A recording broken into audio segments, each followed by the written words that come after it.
Hey there, welcome to episode 14 of the FFS Talk audio program. I am your host, Dan Hugo. It is the 29th of February. Enjoy it. We won't see another one for about 4 years. It is approximately, it's coming up on 9 a.m., so getting this early morning. You can, if you listen to my other programming or you have heard my episodes before, you know that I frequently comment on my voice and how my allergies and the local weather here in Las Vegas seem to be uncooperative. So hopefully my voice will last for the episode. It's an interesting topic today. It's something I don't spend a lot of time thinking about, but I will be making a hypocritical reference in my links, perhaps. Technically not, but it would be easy to see it that way. Today we are talking about the business of getting paid. When I say that, I'm referring mostly to people who are not receiving a regular paycheck, or if they are, the more interesting parts that are not included in the regular paycheck. So here we go. By the way, this is yet another topic for continued discussion with guest or guests. It's a topic especially interesting here in the service industry capital of the universe, probably, the greater Vegas area. The language of gratitude is indeed the gratuity. So the summary of today's episode, with rare exceptions, we exchange time and or effort for money. You are either punching a clock or you're billing, standard billing perhaps, or billing in 6-minute increments. Maybe you are doing flat rate time and materials. Whatever you're doing, you're delivering goods, you're performing services, and you receive in some way money. If we do it right, we exchange more effort than time, because we only have so much time, but we can always do more effort, I guess. And if we can do it passively, even better. Have that effort happen through automation or AI. Now, about these circumstances that throw a spanner into the works, and that would be the joy of tipping. Depends on which end of the tipping you are, I suppose. The links, so it should be visible wherever you found this audio program. My usual Buy Me a Coffee, buymeacoffee.com/Dan Hugo.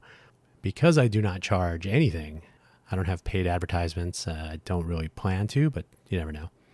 This is completely free, so I am indeed offering an opportunity to provide not a tax deductible, but a donation of some sort.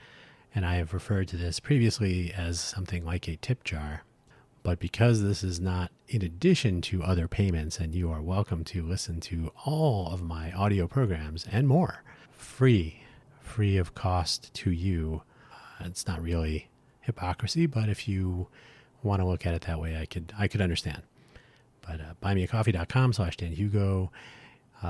Any proceeds that come through that portal, which I'm not a huge fan of because of their profile editing tools, it doesn't look right. My formatting probably needs some help, but it is what it is. But there are links to my various audio programs and GitHub projects and GitHub organizations, really, and more. So we'll see if I can make use of that as I roll out a couple more things in the coming week or weeks. I know I've been saying this for a while. There's a lot of things, and you'll see them mentioned there. But any proceeds that come through there do indeed go for coffee. I've listed some of my current favorite, or most frequently purchased anyway, coffee beans on that profile. As well, my Ko-fi.com, ko-fi.com/Dan Hugo, another fan engagement tool. And I say this every week, 3 times a week. I don't put any of these on our nonprofit programming, the Let's Innovate for Vegas audio program. I do not put my personal links on there because that is my free civic volunteer time that I donate happily to our Innovate for Vegas Foundation, a actual Nevada nonprofit corporation, a fully determined, in good standing 501c3 public charity, making our communities better. So those are the two. I get those out of the way right up front. There's a few more. I've linked to Wikipedia I know some people feel Wikipedia has lost its way over the years. As I will always say, and I will say it now and then as a reminder, any wiki, especially if you're looking for technical or historical or I guess you could say verifiable data that is of material importance to what you are pursuing, Wikipedia or most wikis, if they're edited and not fully curated, are a great place to begin a journey of learning. Rarely a good place to end that journey. So with that in mind, you can start, and it's a convenient place to link to things, terms and whatnot. But the history of tipping, I will leave out completely from today's episode. That's a whole nother day of chatting. But first of all, gratuity, if you look it up in the dictionary, which did I put that on there? No. Oh yeah, I did. No, I did not. Pick someone's brain. I have a dictionary link, cambridge.org. Gratuity, if you look it up, a gratuity and a tip are treated the same as far as definition. And so this is also the case with Wikipedia. So a gratuity, sometimes called a tip, but I also included a link to the mandatory gratuity Wikipedia page. If you ever go to a restaurant and you have 5 or more of your friends with you sitting at a table, you may see on your receipt a service fee. This is not a optional. It's not a number you calculate yourself. They will sometimes say it on the menu for parties of 6 or more, or whatever that number is.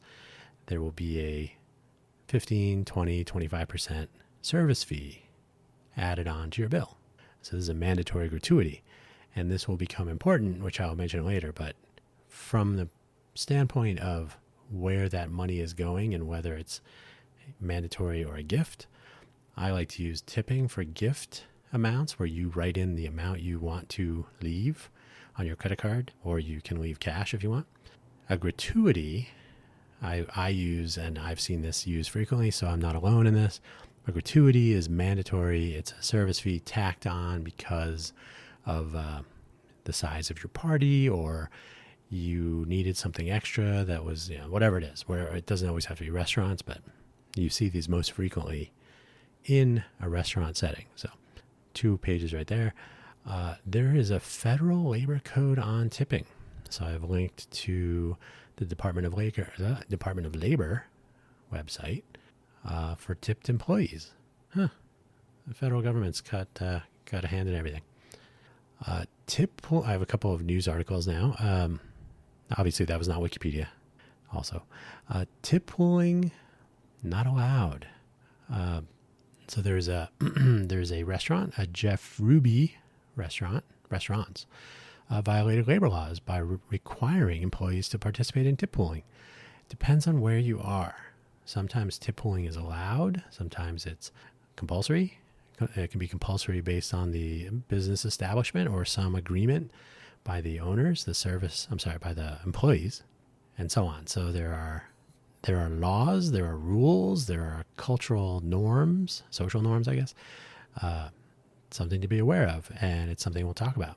So tip pooling, and tip pooling, by the way, is when, even though you tip your server or you tip your bartender or your whoever, your Uber driver, your DoorDash food delivery person, the person who helps you out with groceries, whoever they're doing, do they put that tip in their pocket? Or tip pooling is where they put the tip in a pool, in a jar or equivalent, and at the end of a shift or the end of the evening, or however the pooling is dispersed, that money is split up so that everybody entitled to participate in the tip pool benefits from the pooling of this money. Something to be aware of, which we'll talk about. The Big Tip, Big Problem article. And by the way, there are tons of articles about tipping and gratuities and tip pooling and who should get tips and who shouldn't, and anecdotes about how tipping is now appearing on everywhere on POS terminals. So you're always offered an option, and that there was no option to give 0 tip, or there was no way to get out of it without tipping something. There's all sorts of anecdotal instances where tipping is becoming a guilt trip of sorts. But here's an article and these are from this week or in the last several days. Someone received a waitress, a server, received a $10,000 tip from a customer. I think in the article it said the bill was like 2 digits, right? 30, 35, something like that. I'm not looking at these articles right now, but I read them yesterday. $10,000 tip, which was to be distributed to her fellow employees. And so because there was some squabbling, there was some disagreement over how the money was being dispersed and who it was being shared with and so on, the server in question got fired and drama ensues. Gratuitous vengeance. Now, if you don't tip well, look out. So this is another anecdote. It's from 2 days ago. And it's someone who didn't tip at a pizzeria, returned to the scene of the crime, ordered pizza. The pizza was burnt to a crisp. And then when they said, oh, sorry, and they made them more pizza, it was also burnt. So they're alleging this is a getting back at them for being bad tippers. Bad tipping, that is a touchy subject here in Vegas. You better be tipping. We'll get into that, but it's definitely a thing. And if you are a bad tipper, you will be more popular than if you're a good tipper, but not in a good way. The $18 Big Mac. This is also making the rounds. I have linked to an article on salon.com. I used to work at salon.com back in 2005. This is from 19 February. The $18 Big Mac is starting to appear. It was in California. I think there was another one in Connecticut or something. That's what happens when you pass the savings on to your customers. That's something to talk about. And finally, the pick someone's brain notion. I'm adding this from personal experience. When it comes to tipping, the buy me a coffee scenario, you can offer to do something for free, gratis. And if someone says, I would like to give you a gift, a value for value return on your investment for my benefit. That is, hey, I heard your audio program and it was informative and entertaining and I'm going to buy you a coffee. Great. It's a whole nother matter when you tell, especially a professional person with skills and experience, and maybe it's things that you lack. If you say, hey, can I take you out for a coffee and pick your brain? In other words, you would probably charge like a couple $100 an hour. But I'm going to ask you if you'll accept a $5 cup of coffee for 1 or more hours of your time and expertise. And then I will not return the favor. So I wanted to include that there. Gratuities is a broken model in general. I will get to my personal practices, but from an analytical, a technical, anyone who's interested in economics in general, from a technical standpoint, tipping is the worst thing ever invented. So let's get on with it. First of all, getting paid, the business of getting paid. How do you get paid? I have been, let me see. I have been all of these things, except for the last one. So self-employed. So especially if you're a solo entrepreneur, you will take on projects on a 1099 basis, perhaps. So you'll be paid without any withholdings, and you're responsible for making quarterly deposits and all that. So I'm going to assume you are familiar, my happy listener. You are somewhat familiar with these, but I just wanted to enumerate them. So self-employed, an hourly employee. So my first job at Supermac, I was an hourly, I think I was making $15 an hour as a W-2 employee of Supermac Technologies in the Bay Area, 1993. A bit of a step up from my hourly job at McDonald's, which was I think I topped out at $3.85 an hour in 1987. An hourly contractor is where you do not work for the place where you are doing the work. So you work for some third party. I worked at Apple for a company called Audia On-Site Contractors. I have worked on a contract basis through a third party a few times. There are some pros and cons.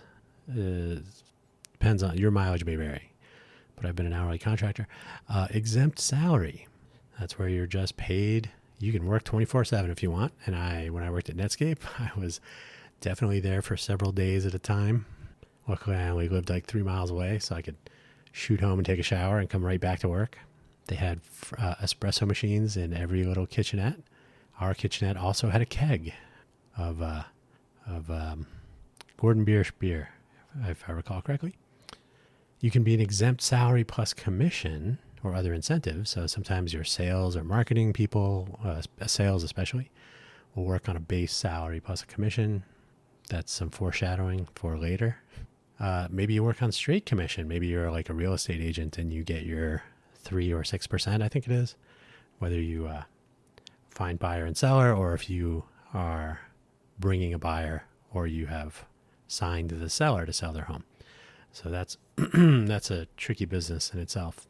I've never done straight commission, but I've done all the other things in my 30 years. Payment terms. Are you paid biweekly or semi-monthly? A labor code protected, I think labor laws protect, if you're a W-2 employee and you don't get your paycheck, there is usually damages associated, treble damages they're called often. Paycheck, you receive either biweekly, which means you receive 26 paychecks in a year, or semi-monthly, which means you receive 24 paychecks in a year. Something to think about. Do you get paid, especially as a 1099, on net some number of days, net 30, net 15, net 90 terms from a client or customer through their accounting department? I've done this. I did this with Leapfrog. That was something of a nightmare, but lessons learned. Don't take more work and then not get paid according to the contractually agreed upon payment terms. Lesson learned. Do you get paid through purchase order or other payment on delivery or milestones?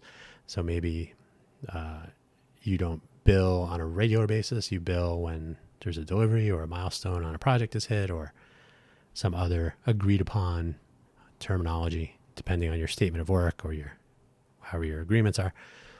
So do you get paid on that basis, or are you billing their accounts payable, invoices, all that fun? So those are kind of two sides of a single coin there. But do you get cash up front or cash on delivery? For example, are you a food delivery driver? Are you a rideshare driver?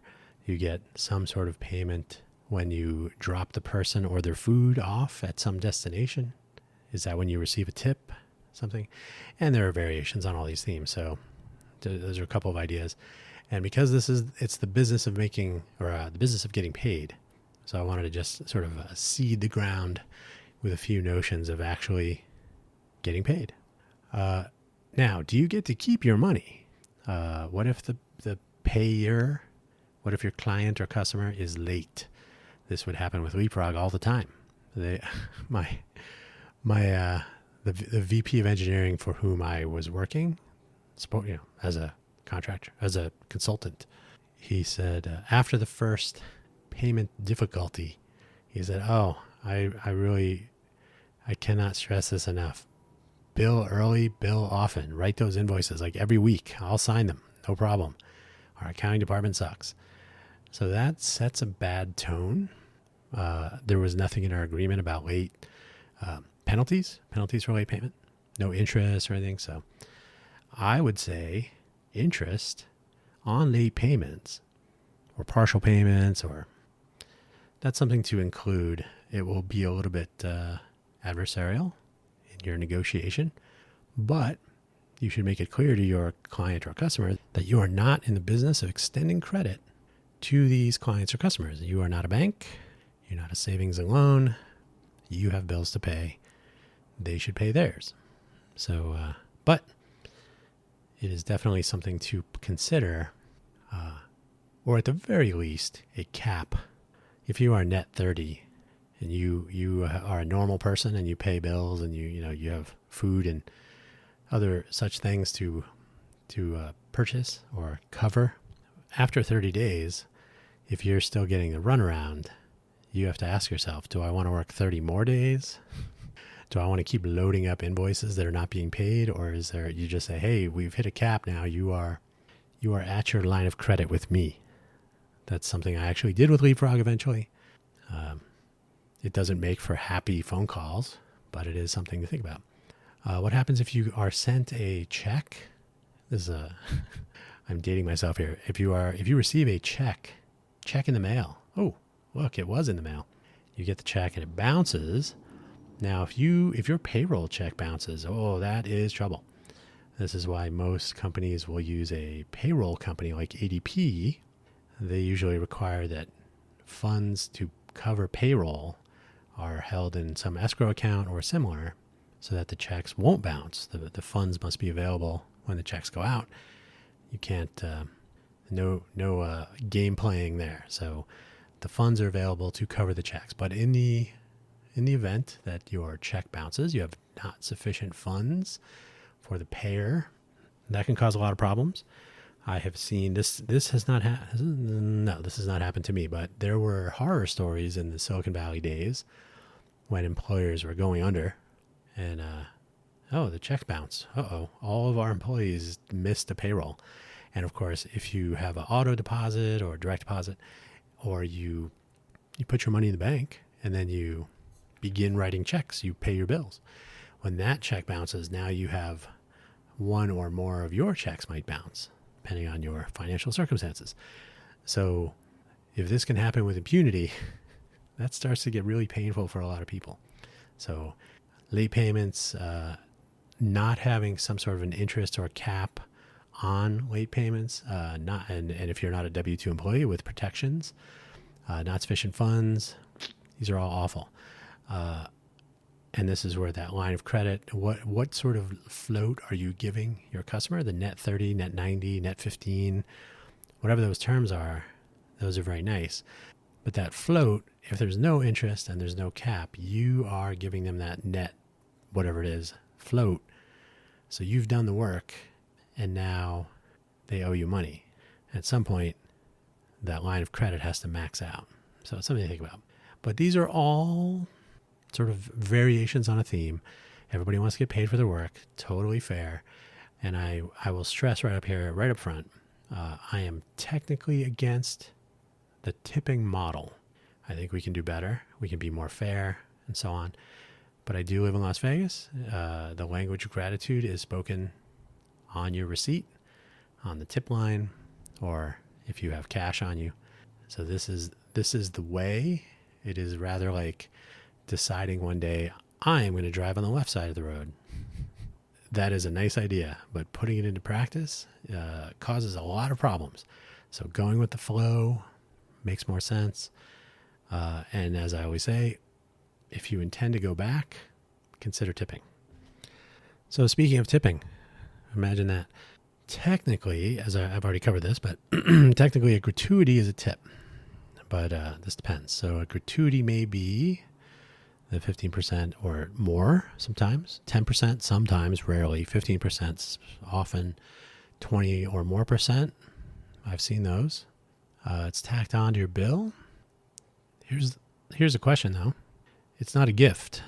So the gratuity that is automatically included on your receipt, that's not an amount that the customer has determined to offer as a gift to the server or servers, the service personnel, the staff. So who gets that gratuity? You should ask, because in some places, the last time I looked into this in any detail, it was in California, which has a lot of employee protections in place. But as luck would have it, because you are not giving a gift, this is a billable amount from the proprietor.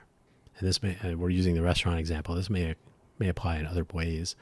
It is entirely possible that gratuity amount does not go to the server staff. It may just not. Perhaps this is justified by saying, well, your table of 6 people, I could have had 2 tables of 3 or 4. They would have been hanging out and chit-chatting and reminiscing and celebrating and so on. For less time, so that I would have had 2 tables, maybe 3, whatever, of people who are in and out more quickly. I would have had a faster turnover, more customers. So the fee is essentially your convenience, our inconvenience, right? So that's one way of looking at it. Sort of like a resort fee, and those are certainly popular here in Vegas. So you tack on that fee, it probably doesn't go where you think it's going, but you should ask. And then a tip is a gift offered to your server or the wait staff. Often it is at least split with your server and a busser or expediters or runners or other front of house staff. So the people who are interacting with you and fellow customers. There is some controversy. I don't think there should be any controversy, but there's some controversy over whether a tip should be expected or offered for takeout. If you walk up to a counter or a maitre d' or other pickup spot, and then, oh yes, here's your food right here. It's ready. They give it to you. Do you tip for that? I'll leave that for you. But essentially, if people are interacting with you as and by the way, do they make, how do they charge the sales tax on that? So if people are doing work for you, if they are serving you during your time at a restaurant and again, I'll just stick with restaurant examples because they're the most common, but the tip, how is it being distributed, dispersed? Is there compulsory tip pooling wherever you are? And if you're a traveling person, you know that the rules can vary. You may not think to ask, but the rules can vary substantially. Tipping and tip pooling can be a point of detention, and while I have not linked to it, there is a Starbucks lawsuit contending that the shift manager was participating in tip pooling when they should not, because as a manager, I believe it was an exempt salaried position. So the expectation of the customer was that they're tipping the employees, but not. And you can say that an owner is often in a similar position where they're not making hourly, minimum wage. They're paid on a different scale, different expectations, and so on. So initially, and I'm going by memory here, I haven't looked at this in a while, the manager in the particular case was not entitled to the pooled tip amounts. But then later on appeal, it was determined that a reasonable customer, if being served or waited on, or whatever terms you want to use, if the shift manager was near, said, hey, what can I get you today? And prepares a beverage, grabs a snack out of the case. They have food now. So the manager does all of the things that an employee does. I mean, they're both employees, but a barista. The customer has a reasonable impression that this person did the same work as everybody else. And so when I give a tip to that person, they should get the tip. And so even in a tip pooling scenario, if there's a reasonable presumption that could be made that a person working in the front of the house, even if they're management, is participating in the serving, in the wait staff, in those roles, they can participate. Isn't it weird that becomes a court case? But those dollars can add up. Tipping is not a global practice. That's something you will learn very quickly if you travel beyond the U.S. Even if you travel interstate, there are different local culture, customs, the social expectations of tipping. And as I mentioned, Vegas, tipping is a big deal. As I was talking to the Dean of Engineering at UNLV 10 years ago when I moved here, and he said it's very difficult to convince students to complete a engineering degree when they can go down to onto the strip and make six figures as a valet parking cars, because the tipping, if you hustle, can be quite substantial. That may not be true in other places. It may not be true in other countries. Probably not true in other countries. So tipping wherever you are may vary. So does gratuity. But I am not going to touch on the customer tipping of workers history. That's somewhat contentious. Some people believe it's, I'll just leave it there. But we can work with modernity, whatever the past was. And again, to make a change, we cannot say, well, historically we drive on the right, but starting tomorrow on the left. And there's an anecdote. I think it was Sweden that switched sides overnight, and there was a little bit of chaos. But we don't have to worry. Let's look forward. We'll look back another time. So there are labor laws for gifts. So as I mentioned, and as we've linked to as I mentioned, the Starbucks lawsuit and I linked to the federal Department of Labor rules for tipping. So the tipping is legislated, and the rules may vary depending on where you are. So a gift has no correct amount. The 15, 20, 25% are cultural or social norms. There's an expectation, of course, that you will always pay 20% or more. 15%, 10%? Get out of my... What? You left me $1? Now, of course, this varies, $1 per drink, or turn down of a bed, or doing whatever. There's all kinds of rules, social norms. But these are gifts. They're treated as tips. Typically, they will go to the employee or into a pool. But if there's a gratuity tacked, there's a gratuity tacked onto your bill at the end of your evening, you should ask if you're curious. That gratuity need not necessarily go to the waitstaff. So as I talked about earlier, this is something you should check on so you know where your money is going. But even more importantly, perhaps, if you think that gratuity is going to the waitstaff, the servers, you may believe, the tip has been accounted for. And the service employees and so on, the group that thought you were going to be tipping them for a normal level of service, might be surprised to learn that, the service fee doesn't go to us. So you are suddenly a bad tipper. Something to keep in mind. And then keep in mind also the compulsory tip pooling, who gets the tip. The $10,000 tip scenario is just one case that happens all the time. Not at $10,000, but arguing about shift handoffs and all that, that's a thing. So you may want to ask, is the money I'm giving you going to you? Typically, there are rules. I don't know I think these are in labor laws in some places. The back of the house at a restaurant is not entitled to your tip. That is, you don't tip out the chef, the line cooks, the dishwashers, and so on. Even though they are an essential component of the supply chain, getting the goods and services to your customers, you are being tipped for your part of the services in the front of the house. Those tips are not typically shared with the back of the house. Now here's a question. The front of the house and this gets to the takeout tipping concept. The front of the house at a particular restaurant, pick one, may have a person come in and receive a to-go order, but it is a DoorDash or Uber Eats or other food delivery service person. So they are going to they're going to do exactly what you just did, they're going to now transport that food or that order. They're going to get in their car or on a bicycle or whatever. They're going to transport that somewhere else. A fee will go to the service, the DoorDash or whatever, some commission or like 15% or something ridiculous.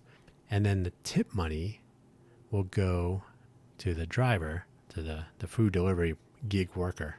But that tip does not get tipped out. There is no pooling. So then the question is that fair in the scheme of things? It adds extra complication, but certainly the front of the house was instrumental in the service delivery, the delivery of goods in particular, in the case of a food delivery driver. So I am going to guess that they do not tip out. It'd be interesting to know if they did. If your tip on your payment card, does it go directly to the servers compared with a gratuity if there's one added? So make sure you're clear on that. And then if you add an amount to the tip, or if you cash, this may not apply. If you write a number in the tip line, so you got your subtotal, you got your tax, you got your tip line that's blank, and you're going to write in a number, and then you're going to sum that total. Maybe you'll get it right, maybe you'll get it wrong, who knows? Do the people that you think are going to get that money, and do they get all of that money? Or will the proprietor remove some sort of a fee? Is there any withholding for tipped employees? I think that's what it's called. This may be especially true for tipped employees who make less than the normal non-tipped employee minimum wage. It starts to get a little more interesting. So do they get paid that money today? If I pay, I got a $10 order, I leave a $2 tip. because I'm a pretty normal tipper, I guess. Does the person get the $2 today, or do they have to wait? And that is usually somewhere in the regulations or legislation in a particular jurisdiction. Sometimes they have to get their payout same day, sometimes 2 days, 3 days, whatever. Typically in the auth capture settle workflow of credit card handling, the transactions will not be settled for days at a time. So the proprietor must cover the difference in time by paying out the tip amounts and then being compensated later. So it'd be good to know who is getting your money, where is it going when you do try to provide a gift. There are some finer points now to get into. Is your server paid a normal minimum wage? As I said, a tipped employee may or may not be entitled to the quote unquote normal minimum wage or base minimum wage that a normal, I'm using that word not to be mean, but a non-tipped employee minimum wage. So maybe it's $15 an hour, maybe it's 20, maybe it's $8.25, maybe it's whatever it is, right? So if you, and I know in Arizona, you can pay less than minimum wage. I believe here in Vegas, the last time I looked, it was you are entitled to a minimum wage, and then so you can still receive your tips.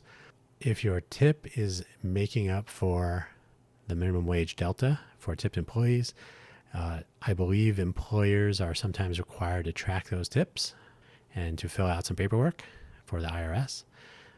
In other places, the employee is responsible for reporting those and may or may not have to report them to the employer. So it's a paperwork administrative fiasco, but it's something to be aware of, that it isn't just throwing money around. Somebody has to count it. When there are minimum wage increases, this is a question I have, and I've never really pursued it to get a proper answer. I skipped. When there are minimum wage increases, first of all, does the price of things increases? So I've included the $18 Big Mac scenario, which is making the rounds. If your business model cannot tolerate paying people more money to match legislation or to just provide a living wage, there's anecdotally Walmart workers, Walmart greeters can't afford to shop at Walmart, so they don't pay them enough to patronize the store. You don't have to pay people enough to patronize your own establishment, but if you are paying people and they need to work 3 or 4 jobs to make ends meet, I don't know what's happening to humanity. But you have to wonder if McDonald's, for example, they're getting a lot of attention. If McDonald's decides they're going to up the price of a Big Mac, I don't know if that was a Big Mac meal, so some sugar water and some potatoes.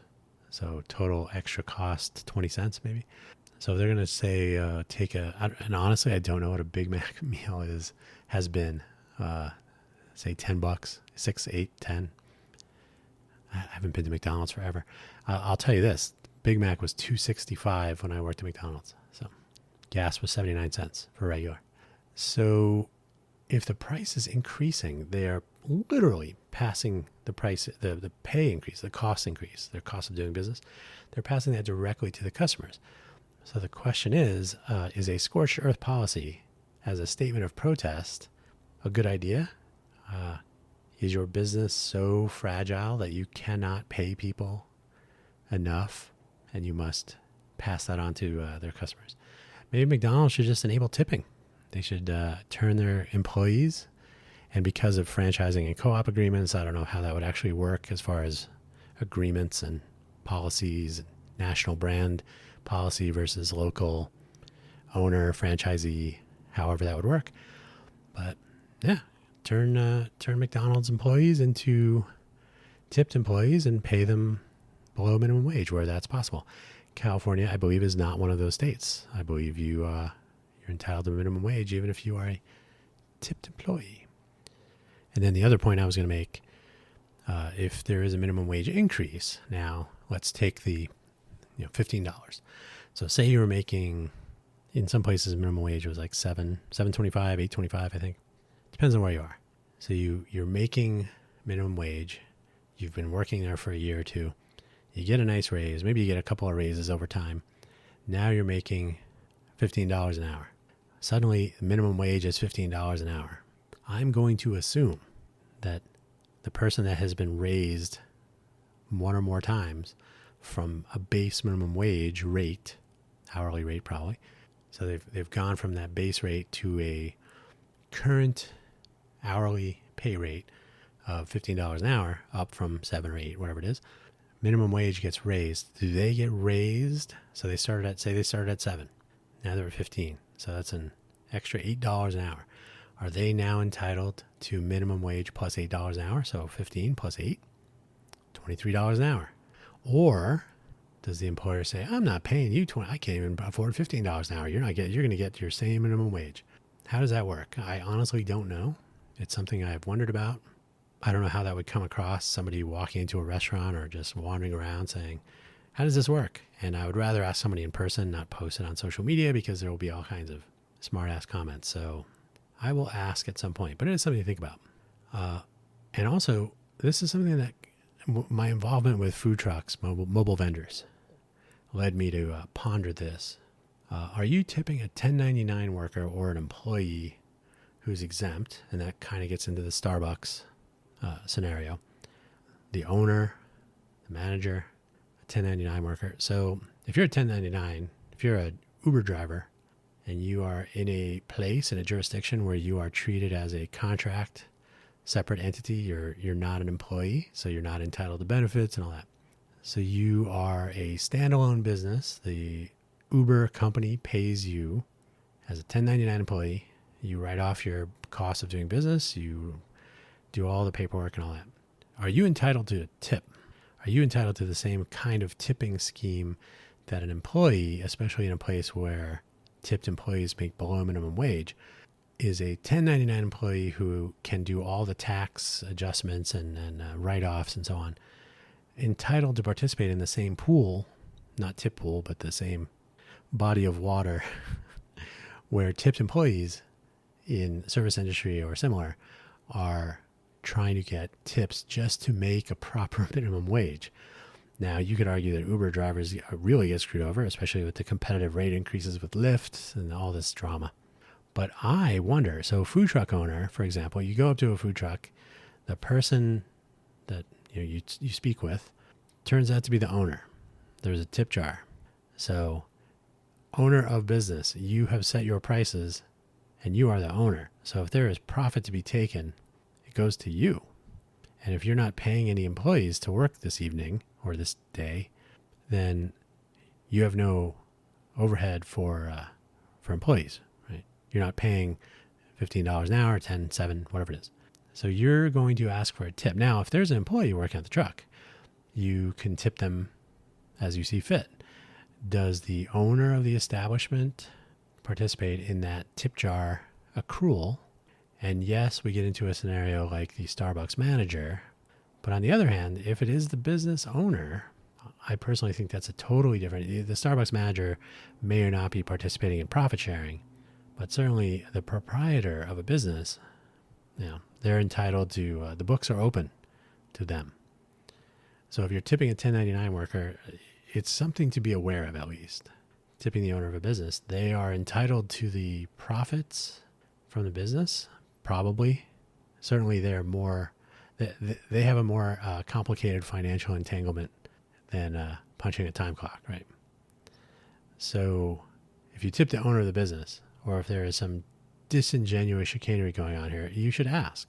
You should ask if the owner is participating unfairly or perhaps illegally in pooling of tips with the other employees in the food truck scenario or anything similar, and so on. So here again, because you as a customer are participating in the compensation of workers, you are entitled to know, at least somewhat, where your money is going. Whose pockets is your money going into? Because you are being asked, sometimes pressured, guilt-tripped into paying more than the posted prices that you were expecting. And again, I'm not necessarily against tipping human beings, but I think the system is broken. Case in point, I was working for Salon, as I mentioned earlier. I was working for Salon in 2005 in California, San Francisco Bay Area. And there had been, and I wasn't even aware of this, I cannot remember how I came upon this, but there was at the time a state law, or I assume it was a full-fledged law. It was in effect for a few years.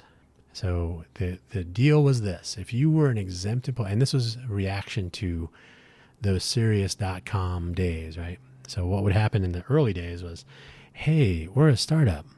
We'll pay you below market rate, not minimum wage, pay you below market rate. So you might be entitled to $100,000 a year. We don't have that kind of money. We're going to pay you $50,000 a year, but we're going to give you 1 million pre-IPO incentive stock options for 2 cents each. So you're essentially gambling that your efforts and the efforts of your colleagues and coworkers will eventually lead to a payoff that will kind of compensate you for your time after the fact. So sounds great. This was going on all the time.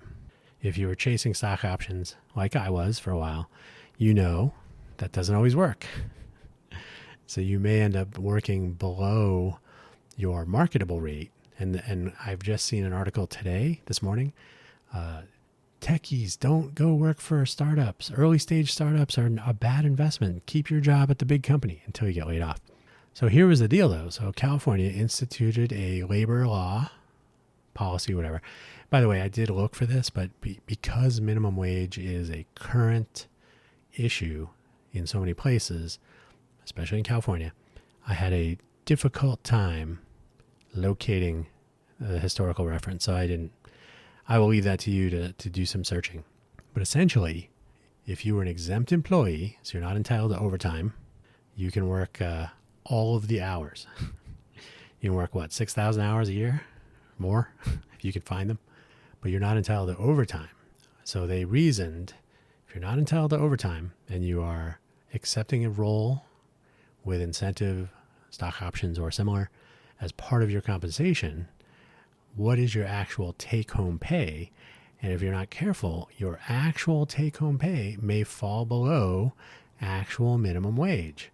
And as I was working at Salon, and I will say, now there's a sticky point here because I was not required, but I would arrive at work because it was a train commute, and because the trains were sometimes a little finicky if you traveled later in the morning. So I'd catch like the 6:05 or whatever. I would get to San Francisco from Sunnyvale, California. I would walk something like 2 miles, mile and a half, something, to the Rincon Center. I would be the first one in the building, in the office, about 7 a.m.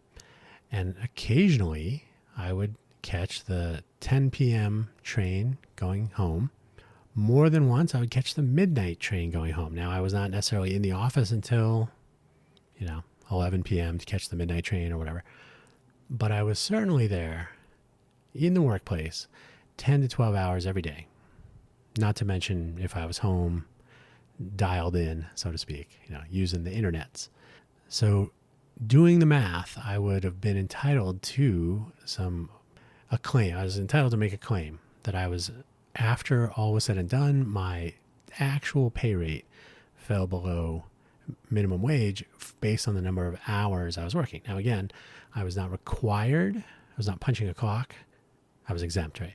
But I was not required. Nobody said, Dan, you have to be here from 7 a.m. to 10 p.m. every day. So that was a choice. I was working all the time. I wasn't sitting around looking out the window. But turns out that this was sort of the underground commentary.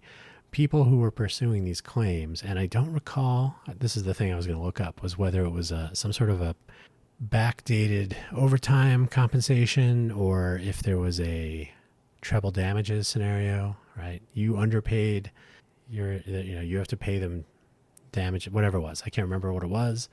I do know that I ended up not following through with it because the underground comment on it was, once you file that claim, people can find out. There will be a discussion like, oh, that person wants to be paid for their time. Don't hire them. So there was some blowback, and that law was eventually overturned or drastically reduced in scope and grandeur. So not really a problem. but it was a thing. So gratuities and tips and compensation, I'm absolutely not complaining about it, but I am concerned that the tipping culture and expectations and whatnot have gone astray. They've gone off the rails.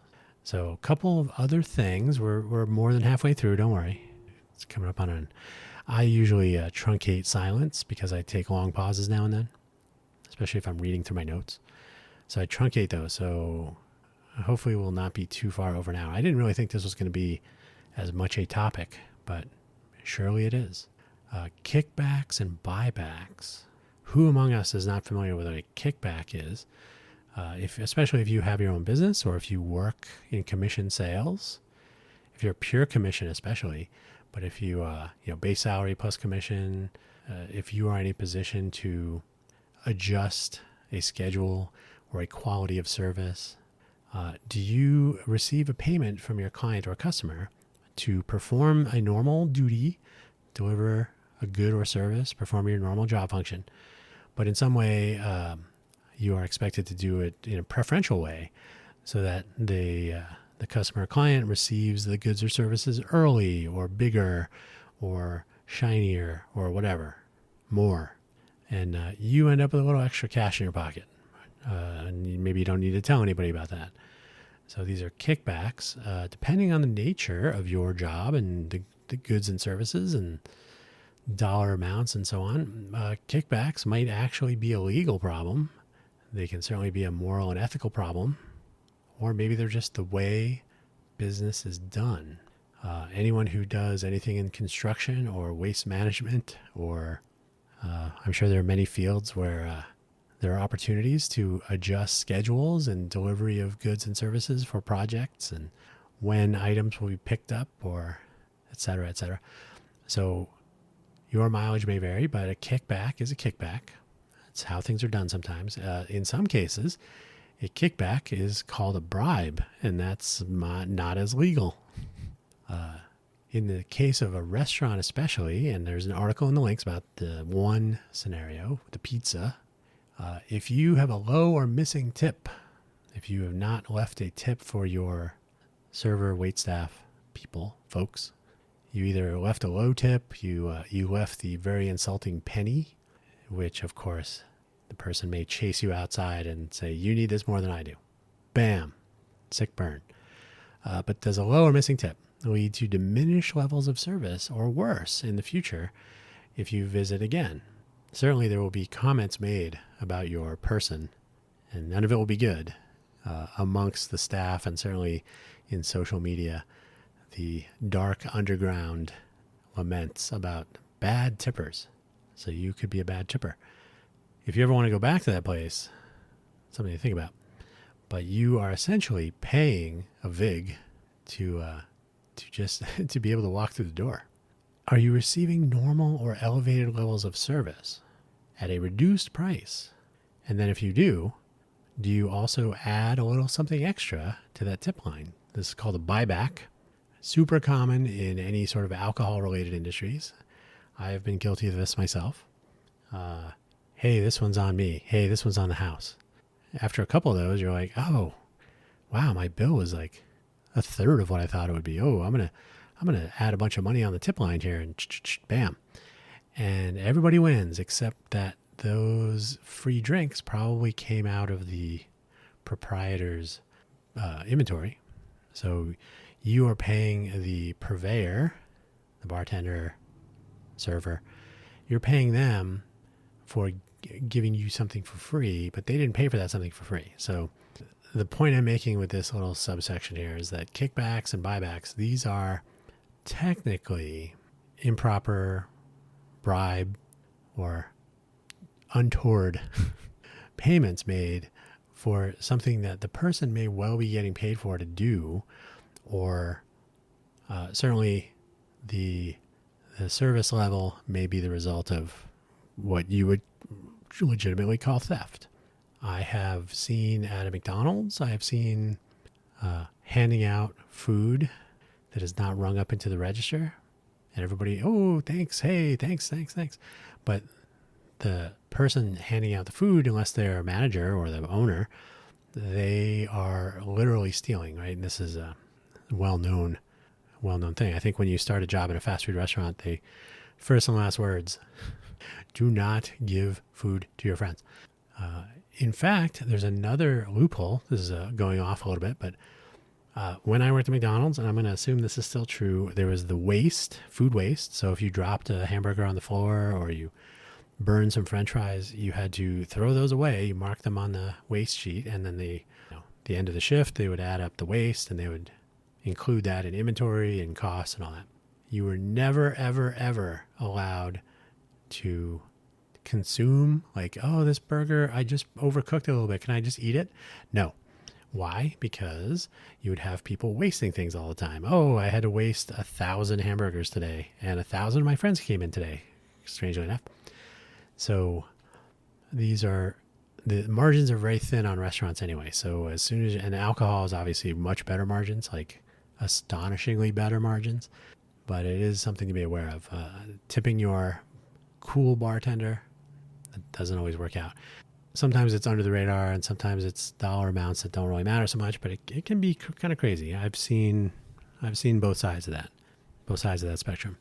So yeah, there's always a question. If you are tipping, if you are in a restaurant in particular where margins are very thin, if the restaurant can't afford to stay open because, or if they pay their employees a reasonable living wage, whatever that is, if they can't afford to do that, but they want to stay in business and they hand off the payment responsibility, the responsibility for covering this person's wages is foisted off onto the customers. So in order to get the service that you think that they're getting paid for, you have to pay extra. Really at a fundamental level, what is the difference between that and a kickback or a bribe or similar? Something to think about. And again, I will re-emphasize, I tip people if I go to restaurants, I go to bars, I go to coffee shops. Tipping is fine. It is the tipping culture, the infrastructure we have, the legal, the cultural, the tools and the fees and the expectations. I think this has gotten out of hand. But on an individual basis, like I always say, if you ever want to go back, you got to tip. So the pandemic lockdowns changed the game significantly. I think we can all agree on that. The economy was in a bit of a shambles, as we know. Lockdowns and whatnot. Essential employees were taken advantage of drastically. So, restaurants were having a hard time because you couldn't eat in person. Food delivery became a thing. There was a gouging on the part of the Uber Eats, Dish Dash, and there are other. Those are the only two companies that are coming to mind, but there are all manner of food delivery services where they're like, "Ooh, we can tack on a 15% service fee, gratuity," and they have to pay it because in order to stay in business, you got to get your food delivered to your customers. And the customers are trying to be supportive of local business. They're like, oh, we will order food from our favorite restaurant and try to keep them in business. And of course, the business, there was a place here in Vegas called Esther's Kitchen. The owner made it a point to have the employees do the food delivery so that they would be paid directly so he could afford to have more of them working and not pay the service fees to the services. But he wanted to keep his employees paid. And so people took to tipping excessively, perhaps, as a show of support. And again, the language of gratitude, gratuity, it's right there in the name. So thank you for bringing food during these pandemic times. Here's a 30% tip or something, right? So interesting times they were. Today, 2024, by the way, it was 2020, March 20th or something? So we're coming up on a 4-year anniversary. So this many years later, things are sort of back to normal. I know here in Vegas, the tourism industry has snapped back. Our fun economy is, as long as you're not a small business suffering from the Formula One fiasco and similar. But our fun economy has snapped back just fine. Of course, there's nobody here anymore to work in the service industry and the fun economy, but that'll come around. So supporting local business by ordering delivery service led to all manner of game playing, as I've alluded to. So these fees and tipping games and all this stuff, and feelings were hurt. Fees were gouged away from the small businesses people thought they were supporting. Delivery drivers got screwed over, in their opinion, because of the tipping gaming, from my understanding. And I have not gotten a food delivery from these services I don't think I ever did any food delivery during the pandemic. So I think it's been more than 4 years, probably 5, 6 years. My understanding is that you can indicate a tip amount, and then after they deliver the food, you can set that to 0. So there's game playing with tipping and incentive structure and all that. Today, now that people know that tipping is reached a level of acceptability beyond traditional services, right?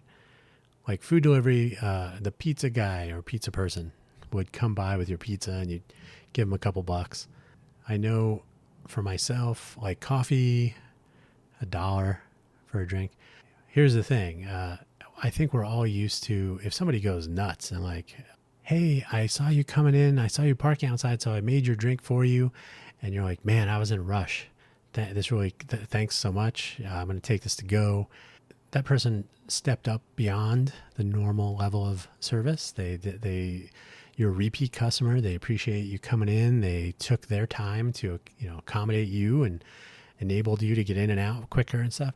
Like that is what tipping is for, in my opinion. I always tell people, when I was working at Netscape and I was putting in, this is kind of back to the salon thing. I'd be working there days in a row straight. I didn't say like, I know I got a base salary, but are you going to tip me for staying late? So I think the narrative has been lost. But anyway, the person that does that extra stuff, right? If you make a big extra mess in a hotel room, you leave a tip. Like, oh, thanks for taking care of, I don't have time, I got to catch a flight. But if you do the bare minimum and they do the bare minimum, right? Like I slept on half the bed. I didn't touch any of the towels. I was only here for like 8 hours. That is a totally different scenario. So that's again where all this kind of has gotten a little weird.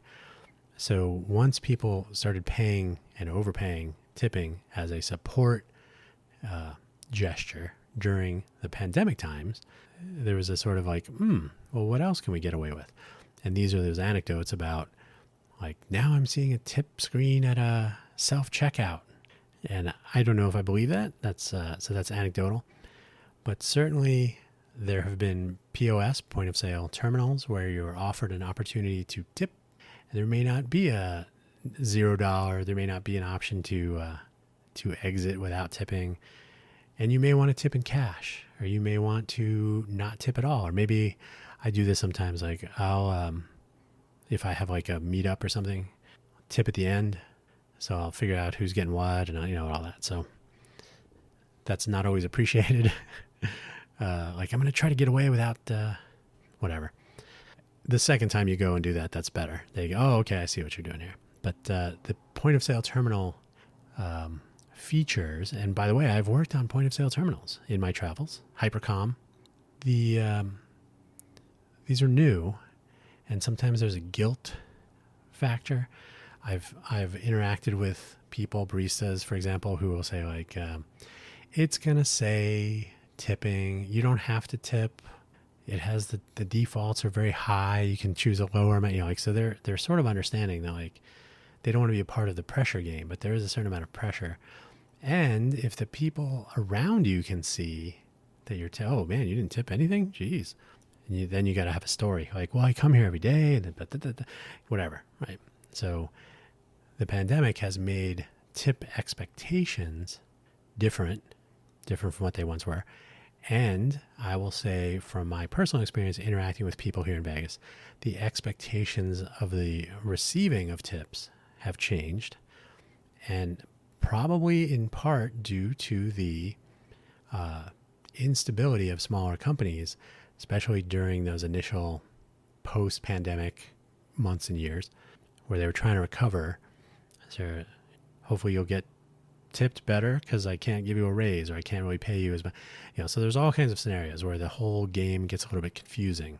But either way, a tip is now an expected component of compensation for people in the service industry or similar. And it's something to be aware of if you are on the paying end, if you're a customer. And I will underscore this yet again. If I go to a coffee shop or bar or restaurant, whatever it is, I do not say, I'm not tipping you. Listen to my audio program about that. No, I don't do all that. So I'm talking more systemic, not individual case, right? I'm talking into the future. What should we be doing? So that's where we are now. As you know, FFS Talk is about what works, what doesn't, what can we do about it. So we're at the home stretch. What do we do? Is tipping still a good idea? No. Will I tip when I patronize places where tips are expected? Yes. Your mileage may vary, but as I've been known to say, your personal tipping practices should depend in no small part on whether you intend to return. So you can get away with not tipping until you go back, and then you will be remembered. They may burn your pizza or worse. Should there be a minimum wage? To be honest, I used to think yes. I used to think a living wage is only fair. I have come around a bit. I think there should not be a minimum wage. I think there should be a market determination. I think people should be willing to work with what the market will bear, or the employer should be able to pay what the market will bear, and the employees should be able to work for what the market will bear. So if a restaurant can operate by paying its employees $2 an hour, great. Do you get what you pay for? Maybe. Depends. Are you paying them cash under the table? Well, that may come back to bite you. But I think a minimum wage is far too slow to react to cost of living changes. It is far too arbitrary. It may depend entirely, what I would consider minimum wage for me may depend entirely on a completely broken system of tax credits for children and mortgage payments and who knows what. So minimum wage is so out of whack for most people that it's, I think, completely broken. So really, and I will quote Adam Carolla, which I do not do most of the time, but he did have a really good quote about minimum wage, which I could not find because I've talked about this before when I talked about working at McDonald's. Minimum wage should be considered the minimum. It's not supposed to be the wage you want to make forever. It's the wage that you start off with, so you want to make more and you leave to go do that. So I'm kind of thinking that relying on minimum wage being the amount people are willing to work for a long time, I think it's probably unhealthy. So I'm all for civic child labor laws, civil protections, I guess, safety laws like from OSHA, etc., and having a particular purpose for these regulations with a particular outcome that we can predict. So child labor laws like, hey, you should go to school. Don't be working in a factory when you're 12. This is not unreasonable. This is about population vitality. If you have 12-year-old kids working in factories, they could get injured because you got to have safety laws too. If they're not attending school, they may be less of a contributor to society over time. Their earning potential may fall and so on. So this is an investment in the future to have child labor laws in place. So you have some sort of predictable outcome. There's reasonable motivation for such regulations. Safety laws, same thing, right? Can't have people losing limbs for moving boxes of Amazon products on Prime Day, whatever, right? So these are reasonable. They have a reasonable motivation. They have a reasonable, predictable outcome, right? Oh, fewer people got injured because we do inspections of safety equipment and so on. In the case of minimum wage, because it can vary so wildly with regard to a local cost of living, with regard to an individual circumstance, you kind of end up with, and by the way, when you play games with minimum wage, you end up with these scorched earth protest statements of $18 Big Macs. So should regulation be fiddling so much with the capitalist, quote unquote, free market? I think it's problematic. So I believe that the minimum wage probably needs to go for most things. And again, because minimum wage only applies to some things, even that California scenario I described when I was at Salon didn't really go. So it got to be such a pain and it's problematic, right? So I could not find when they either severely limited it or overturned it completely. I cannot remember, but I do recall that it was during that window of time. Like by the time I was working at Palm, was it Palm? Yeah. I was working at Palm, Palm Pilot, Palm, the company. I was working at Palm, I believe it was like 2008-ish. I think it was 2008, 2009, somewhere in there. So that was no longer an option, if I recall correctly. So somewhere in there they said, this is not working, let's get rid of it. But the notion was to pay people fairly, but depending on the job market, depending on the economy and so on, I probably could have gotten jobs in other places and not put in those hours at that pay rate for that company. And if I can only get, because the flip side of minimum wage, of course, is if you raise it to $15, $20 an hour, and then the company decides to be spiteful and scorch the earth with the passing it on to the consumer, eventually the business won't be able to sell anything or have customers at those prices. So they will say, oh, now we got to lay people off, or we got to do split shifts, or we got to do, you can only work 4 hours a week, whatever the case, right? So now you basically scuttle the entire small business economy, even big businesses. The franchisees are not necessarily McDonald's, but it might be a person who owns 1 or 2 or 5 stores, but they're like, oh, my overhead for payroll just went up by a factor of 5. No, 2.5. I was going to say my 385 to 15, right? So 5x. But the regulating the pay can have unintended consequences. That's always true. But I will say, if you're going to get rid of the minimum wage, you must protect and even encourage unions or other collective bargaining entities that would encourage, enable, and possibly even threaten proprietors, owners, employers to pay reasonable wages. And because a union, and by the way, the Culinary Union here in Vegas, very powerful. You may have noticed during the Formula One race days in November, or since, because there are so many opportunities to strike against different companies, the Culinary Union decided to strike to get better contracts, employment contracts and terms and so on. Without employees in the service industry, and the culinary component especially, Vegas would come to a grinding halt. So while a minimum wage would not have solved much, because hopefully nobody in the Culinary Union in Vegas is making minimum wage, so minimum wage adjustments won't do it. Will one person going to an employer say, hey, I think I should be making like twice as much as I'm making? One voice is hard to hear, but when a union, collective bargaining entity, can affect change in a negotiated way, especially if the negotiations are publicized, not necessarily public, but people find out what the terms are. The power of loud voices can do a lot. So unions are a complicated and political and painful issue sometimes. So I'm not necessarily saying unions are awesome, but unions do have a time and a place. And I think if there is a abolishment of a legislated minimum wage, that there would be more of a need and a reasonable need for unions. Pay rates may not always go up. They may not always go up by a factor of 2.5. They may sometimes go up a little bit or down a little bit. Maybe market rates can vary. Surge pricing, except for Wendy's. So I think the full weight of collective bargaining should be on the table, but minimum wage, maybe not.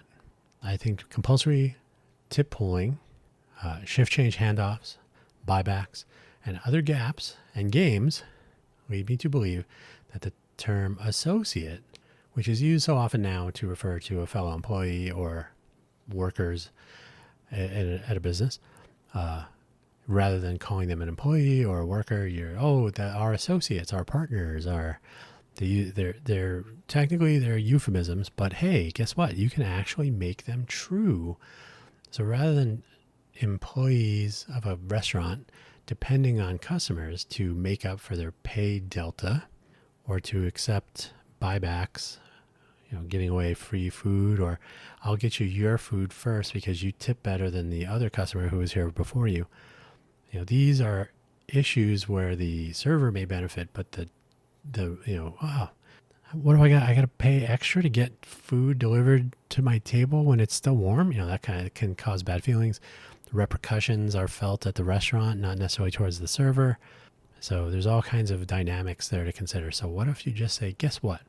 Rather than getting tipped on an individual basis, even with tip pooling, without getting into buybacks and whether these are kickbacks or bribes for baseline service and so on, dealing with tip pooling and sharing of tips when you do I want you to know my shift is ending, so I'm handing this.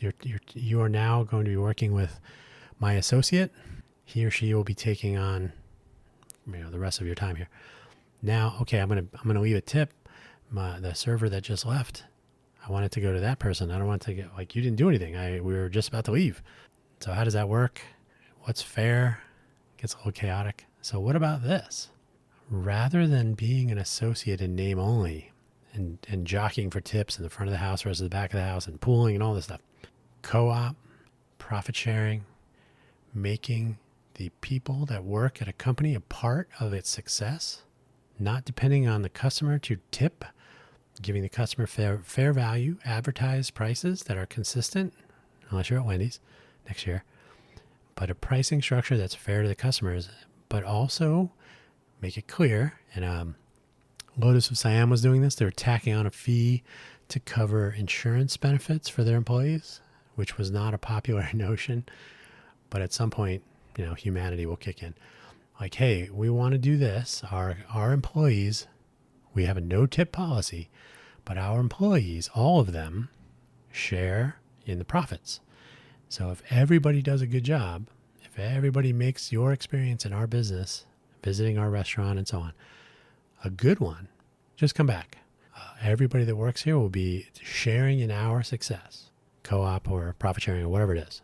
To me, this makes so much more sense than expecting, angrily sometimes, a customer to pay above and beyond the advertised prices for things, plus gratuities, plus who knows what other service fees. And end of the day, the customer ends up feeling taken advantage of. This is coming out more with the anecdotes about tipping screens, making appearances in more unexpected places, tip frustration and so on, tip fatigue. You see those headlines around. So I really honestly think that tipping needs to give way to a legitimate business plan whereby our business, our startup restaurant, our fast food franchise is successful because of the employees that make it go. The customers that walk through the door, also important. But rather than foisting wage responsibility onto our customers, how about if we just let them come in, have a nice time, leave, tell their friends, come back again the next time. In the meantime, as we grow and as we become more and more successful, you working here are part of that. Rather than asking our customers to pay you, how about if we pay you? And how about if we all work together so we can all get paid a little bit more? I know it's a crazy idea. This, by the way, is how startups work. Hey, we're a startup company. You're going to be our web designer. You're going to be our reception person. You're going to be our HR person, whatever. You're going to join a company that doesn't have much money, shoestring budget, lean, as they say. But as we grow, as we become more successful, you're going to share in that. You don't have to ask our clients coming in if you can get a little extra so you can get them their deliverable sooner. So it's not a totally outlandish idea, and it actually encourages, or would encourage, everyone on the team, back of the house, front of the house, to realize that the entire supply chain of something like a restaurant business or anything, the entire process is a team effort. Very rarely does a single person, an individual in a restaurant, deserve all of the tip money that they receive without tipping out to everyone that's a part of the game. The chef, the dishwasher, the busboy. Now the front of the house, the bus person, expediters, runners, all this. There's the front of the house and the front of house adjacent versus the back of the house and the other support staff. It gets to be very complicated. Everybody's on the team. Everybody should benefit. All levels. The argument over the ratio is one for another time. But that is where I would leave it. I would absolutely involve, and I'll end with an observation I've made many times. When you walk into a retail coffee shop, ice cream shop, whatever, bagels, smoothies, if the person behind the counter is looking at their phone, looks up at you and goes, and then you feel like you're under the gun. Like, oh, I've never been here before. What? Oh, okay. Rolling the eyes, looking back at the phone. That is not the owner. The owner is probably like cleaning a countertop or stocking something or checking this or that. Oh, hey, how can I? Oh, yes. Oh, take all your time. Yeah. The owner wants you to come back because they get part of the profit. Employee doesn't care if you come back because they are getting an hourly wage and they work in a place where the tipping is not going to be, pockets full of money. It's going to be change. So when you involve people in the win, they will want to win. And that is my advice for today. If I ever owned a restaurant, and my family owned a restaurant, if I ever owned a restaurant, it would be profit sharing, no tipping allowed. That simple. And to end on a hypocritical note, buymeacoffee.com/Dan Hugo. You are under no obligation to tip, although there is profit sharing. All me, myself, and I. Any monies will go towards coffee, quite literally. I'm about to make me a coffee now that we're coming to an end of today's audio production. I thank you for listening. There is always the future website. I was literally just looking at. I need to get all of my programming into the iTunes, whatever that's called. A couple of podcast clients I think are going away, or servers or whatever. We're in the podcast index. We need a proper website. I would love to expound on some of these topics and have ongoing threads, multiple shows, multiple episodes, guests, and so on. So the FFS Talk audio program is geared especially towards sort of, it's literally what works and what doesn't and what can we do about it. So that's always up for debate. So, come and talk to me about tipping. Take it easy.